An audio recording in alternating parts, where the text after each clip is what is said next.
Guys, today is very exciting. So last year we had mentioned that of all our sales, we're going to give 1% back to the tea farmers and producers because we really believed that they should get that income back. Because more than 80% of the farmers live below the poverty line due to broken supply chain in the tea industry. And today we're actually going to distribute that. Come check it out.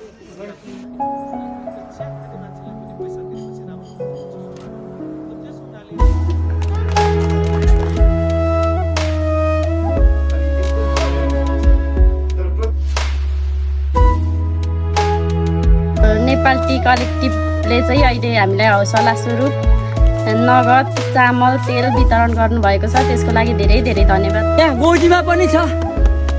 आगामी वर्ष पनि यसरी नै जोडिदै जान पाऊँ हामी पनि अब पत्ती राम्रै ल्याउने कोसिस गर्नेछौँ। तपाईहरुले अझै मार्केट बढाउनु होला अनि अझै बोनस चाहिँ अझै बढाएर लिन पाऊँ प्रत्येक वर्ष यसरी नै।